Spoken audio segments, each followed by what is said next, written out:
Welcome back to Brush Up Your Game, and today, Wave 13's I.S.S. Enterprise. See, I had to move the camera up here because we're talking Mirror Universe. It's just more fun that way. At least the original of the Mirror Universe. The I.S.S. Enterprise, this is a pack, and I know I'm getting to the end before the beginning. But this is a pack, I say, if you don't understand combo building, sit down with the cards in this pack, run this ship, play a one-on-one battle, and you will get a better grasp of combo building. That's what this pack does. With that as our guide today, let's dive in. So the I.S.S. Enterprise, it's Constitution class, it's a 3-1-4-3, 22 points, double crew, double weapon, and a tech slot. So we got lots of room to put stuff here. The tech slot's really cool. I think that's a nice bonus for the Enterprise. It's a little pricey. But our named ability here. When attacking a ship that you already have target locked, during the roll attack die step, get an extra attack die. That means we can stick Type 8, upgraded, and the named ability, and we're rolling 6 dice. It's expensive, right? That's 7 extra points. But we're still getting 6 dice. Pretty good quality, right? Also, this isn't just with your primary weapon. This is with secondary weapons. And that can be a really good bonus. There is a Mirror Universe card that lets you have 2 target locks. You can combo with the, the Federation? No, the Klingon card from Alliance. And I always forget the name of it, but that card that lets friendly ships treat their target locks as other ships' own. And that card works nicely with the Enterprise. Not on the Enterprise, but having that ship in your fleet would also be a really good combo. So lots of ways to make this ship go really, really good. At least to boost that named ability. So what else do we have? We got the generic Constitution at 16. Does lose a crew and a weapon slot. That's a big loss. I'm probably never going to really run the generic. Just not a fan of generic Connies aside from like fighter carriers. And even then, probably more interested in a different frame. Captain Spock, an honorable man in any universe. 7 skill, 5 points. And some people say that's the mirror penalty, and I say, no, he's still decently good.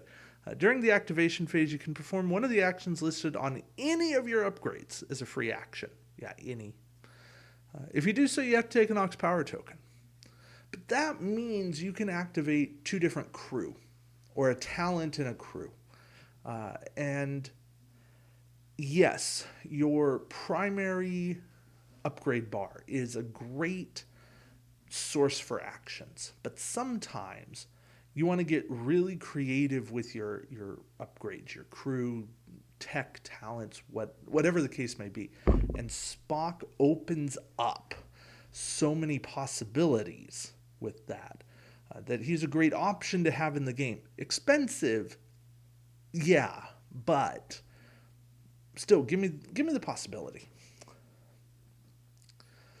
James T. Kirk is a 6-4 with a talent.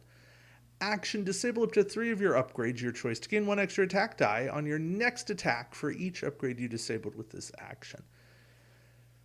Now, you can combine with some re-enablers, and this becomes not the worst captain around. Well, there's still plenty of other worse captains around. But I still struggle with this captain post Rule of 3. It's fine to get 3 extra attack dice. that can be great.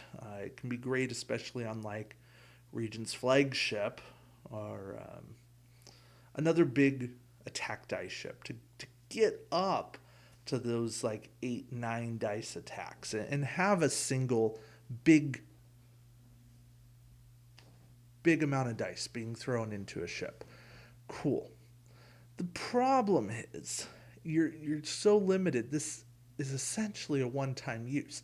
I would rather have this kind of ability on a crew and have it be a discard to use that crew than my captain effect, and then my captain's not really doing anything else other than just being a skill placeholder.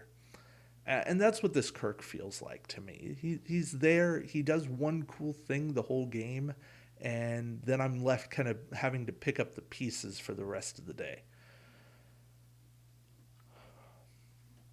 Tantalus Field is a card that I keep wanting to make work, and I had some ideas on how to make it a lot cooler.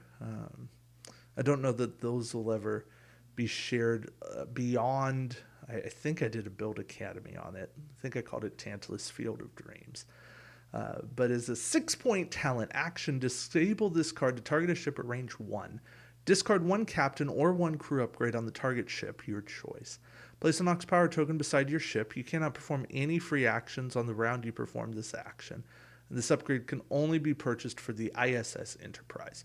Thematic, absolutely thematic. Gets rid of a person, has to be fairly close by. But nowadays, it seems like there's definitely easier ways to get rid of crew. There are not easier ways to get rid of captains guaranteed. Goma Dread does it, but it comes down to chance on your big captains. This is your guaranteed captain takeout. But yeah, you got to have it on a specific ship, which is a tough situation to really utilize. Phaser Barrage. It's kind of limited because of its dice. 3 dice, range 3 only, as an attack disable. And during the roll attack dice step, if you roll at least 2 hits or crits with this attack, you roll 3 additional attack dice, and you add all of the results from the additional dice to your total for this attack. So a bit of exploding dice, but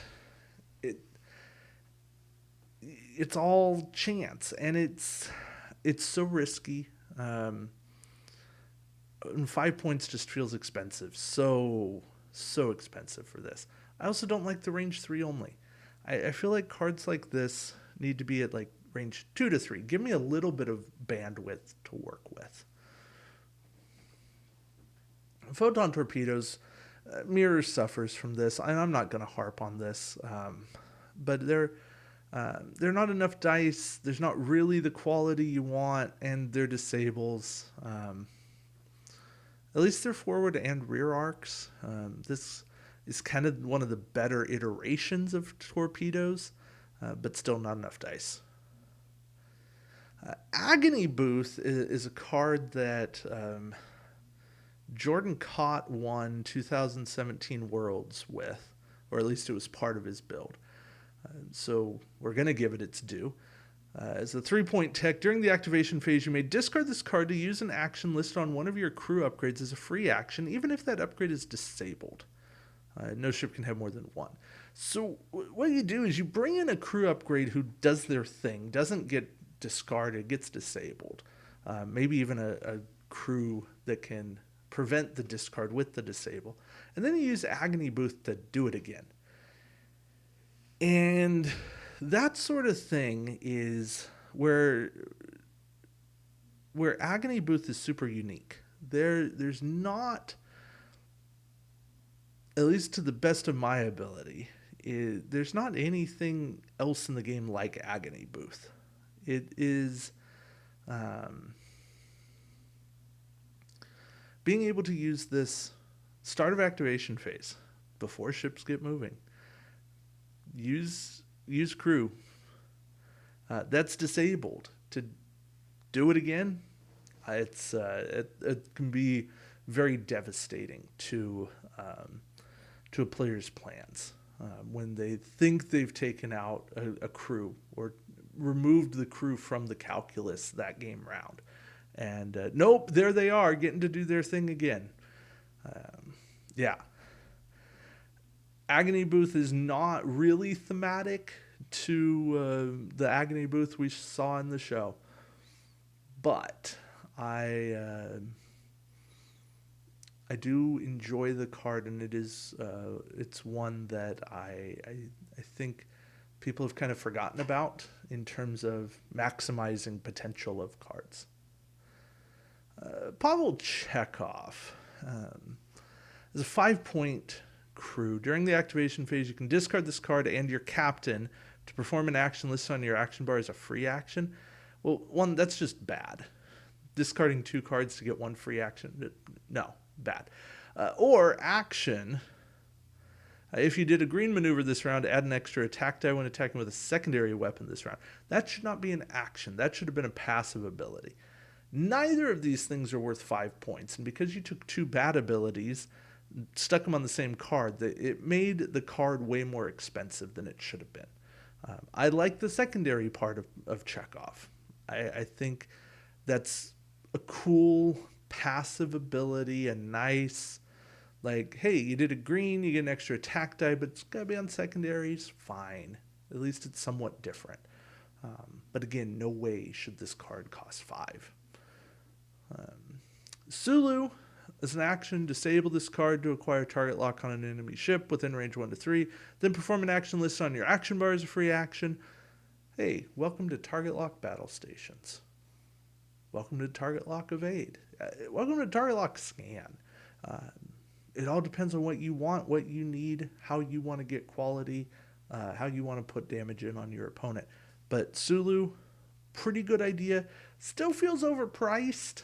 And I can't really point to the cards that are making him overpriced, but comparatively, he's not really getting you the value that others do. And then we have Marlena Moreau. One of your talent upgrades costs 1 less point.